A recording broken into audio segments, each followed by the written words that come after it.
If you're new to Hearthstone and thinking, yeah, I've got it, well, these tips are for you.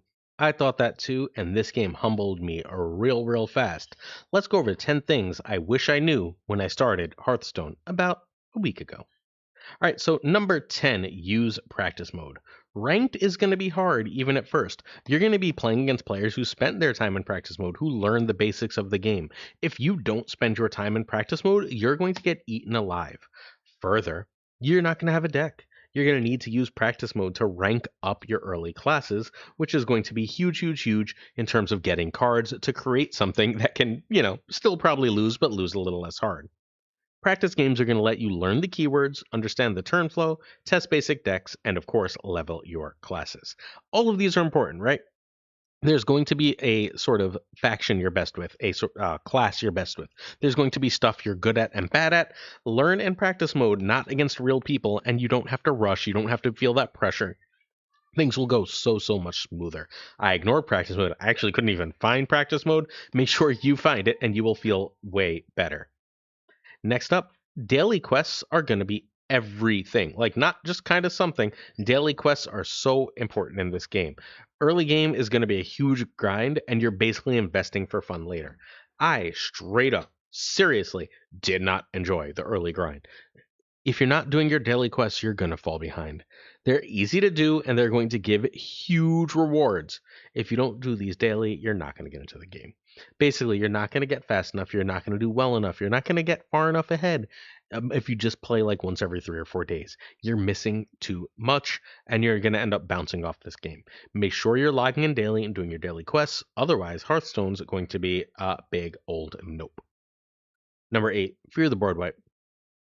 Literally, like, oh my god. I kept like playing these aggro decks, paladin stuff, uh Death Knight stuff, and being like, I'm so big, my board's big, roar. And then there's just so many board wipes. Don't play cards just because you can. There are going to be board wipes, especially early.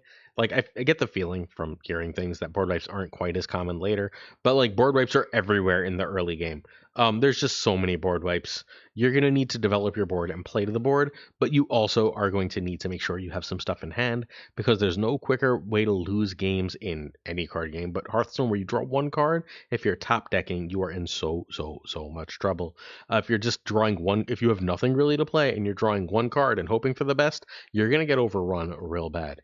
Fear the board wipe. Hey, all right, here's what we do on this channel. I'm Pulse Glazer. This is youtube.com/Pulse Glazer. All right, for the next 4 or 5 days, we're going to do 3 more raid videos. We're going to do a breakdown of Battlegrounds, similar to this, and a beginner's guide to Battlegrounds.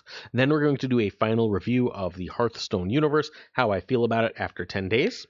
After that video, we're going to move on to another game. I believe we're doing either Richard Garfield, yeah, the guy who created Magic, or Regis Kilbin, everyone's favorite Marvel Snap and Hearthstone creator. We're going to play one of those two people's games next up, and for 10 days. And we're going to do the same basic thing. We're going to tell you how we feel about it. We're going to show you the early game, so on and so forth. If that sounds good to you, please hit the sub. Raid is also going to be on this channel. We'll have a raid video probably up later today.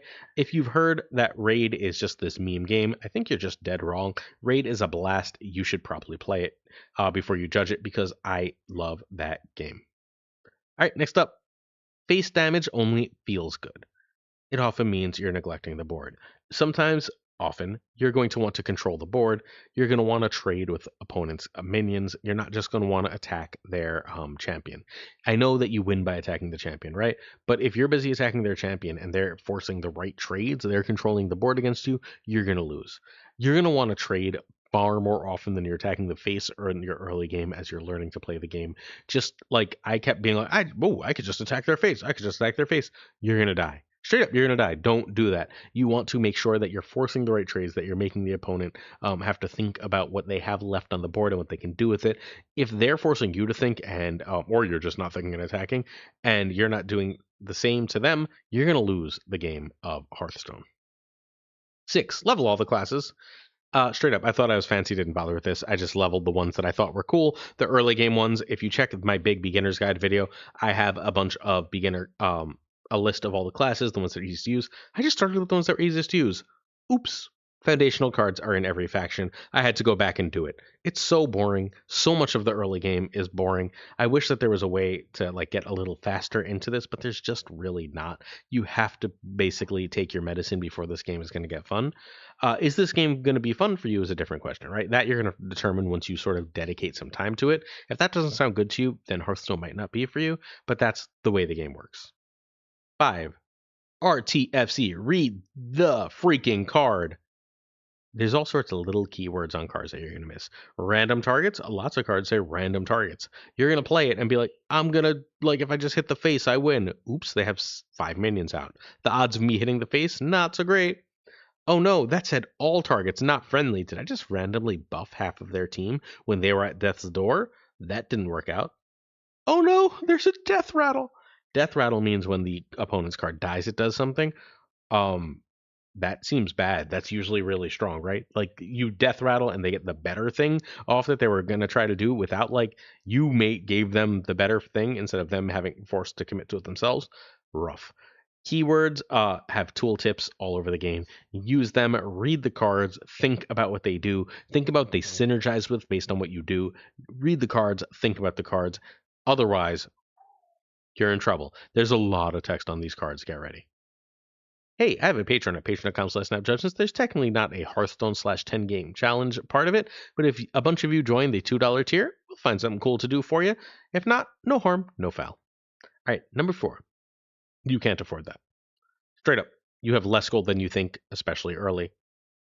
You feel like you're going to be drowning in gold. You're going to have so much, and you're just like going to wait and be able to get everything. You're not. Straight up, you're not. Think carefully before you use it. Hoard like a dragon. The game's goal is to get you to overextend, give you a bunch of stuff and tell you to spend it all, and then I only have to spend a little bit of real money to get this last bit of stuff. I have to spend a little bit of real money to get this last bit of stuff, and before you know it, you're dropping 50, $60 in the game regularly. They're trying to get you to do that. Think carefully before you spend. You really don't have nearly as much as you think. You're going to get something like 1,800 gold to 2,000 gold a week. Be careful, and that's if you do everything and play a ton. So be careful with it. 3. Know your win con. If you don't know your win condition, you're just going to be playing cards. You're just sort of slapping things down. If you're playing aggro, that's the easiest thing. You can sort of just slap things down. Aggro means aggressive. You're trying to end the game fast. You're trying to play cards quickly, trade favorably if you have threats, and otherwise just attack them in the face. Really, really simple. Probably the best way to start. Don't overthink. Control, survive and outvalue. Basically you're playing stuff that's going to like sort of let you survive to the late game when you're going to have powerful tools late game like board wipes, like direct damage, that are going to allow you to come back and win the game. And then finally, combo is assemble pieces and then combo off. Generally speaking, you don't want to start games with combo because you don't know which cards combo with each other. Unless you're the type of person that reads cards and immediately knows how to use them. If you play Slay the Spire and can go infinite without even thinking about it, fine, you can do combo. But most people are going to want to wait until they get to combo. You're going to need to build your own game plan and act, not just react. Although, even with control, where you're reacting, you're trying to act decisively. Can I let this through without it harming me later? Do I need to stop this early damage? Can I stop this later? Is this going to snowball? These are the types of questions you need to be asking about your win condition. 2. It's your fault. Your loss. That was your fault.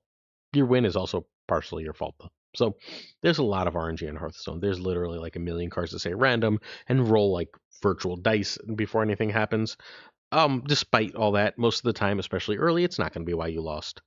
If you lost, it's probably because of bad trades, poor resource use, whether your hand, the board, or your draw, or your mana. You're going to overextend and pay for that, or you're going to misread tempo, feel like, oh, I don't have to play extra cards here, and your opponent does, and then you lose because of that. You're going to have to learn to read these things there while you're winning and losing, especially in the early game. As things get more complicated, yeah, there's going to be some high RNG metas where it's not going to be your fault. But generally speaking, Hearthstone is a game where the top players remain the top players, which means that there's a skill, not just RNG. The way you get better at this is just reflecting. Think about what you're doing. Think about why you're doing it. You'll get better, I promise. Hey, if you haven't hit a sub, left a like, or a comment, please do so. It helps us out. We're a baby channel here. Help us become a fully grown one with that sub, like, and comment. Fight the YouTube algorithm with us. Finally, watch and learn. Watch beginner's guides. literally Google beginners guides. I had one up yesterday if you want to check mine out. I made mine just like this. So it's super clean, nothing to distract you. Just follow it, do what it says. Watch explainer videos. There's a million videos that explain how to play cards, how to win with decks, what decks to build. Watch them, trust them. And then lastly, as you've finished watching explainer videos and understand the game, watch top ranked players. So I'm going to tell you a Slay the Spire story. I can't believe I'm a second Slay the Spire thing here. There's this Slay the Spire player. His name is Jorbs. I like Jorbs a lot. Jorbs actually played Hearthstone for a bit, I think. But Jorbs will play some Slay. He's one of the best players in the world. If I watch him and then play Hearthstone, watch him and then play Marvel Snap, I'm better at those games. I win more games than I lose. All of a sudden, I'm more competitive. Watching top players can help rewire your brain to think in similar ways, especially if you do so cognitively, thinking about what choices they make, listen to their explanations. In general, and this is more philosophical, we learn through experimentation or teaching. Someone teaches us what to do, or we trial and error the crap out of it. We trial and error and use reasoning. We can do trial and error and reasoning for Hearthstone, right? Except that like someone did all that. All that stuff exists. Instead of doing that from scratch, we should be paying attention to teaching. We should be listening and looking for the best teachers of the game and trying to find those um, for us. Trump SC is a great place to start for this, despite the name being kind of gross. So, I mean, it's just the name. It predates the shenanigans. So, yeah, make sure that you are doing these things if you want to get good, if you want to like pay attention, do these. I went to Hearthstone completely cold, partially for this video series, but partially because I was like, I play card games. I've been a regular Mythic Magic player. I hit top 100 of Marvel Snap. I was really competitive in Game of Thrones card game when it was out, like tournament competitive. I played plenty of card games. Yeah, take your time, watch the experts, learn from the experts. You won't regret it. And that's it. Thanks so much for watching. I am Pulse Glazer, also known as Snap Judgments. I appreciate your views and support. Come back tomorrow or the next day for the same basic video where we break down Hearthstone Battlegrounds and give you some tips for that. I'll see you then. Peace.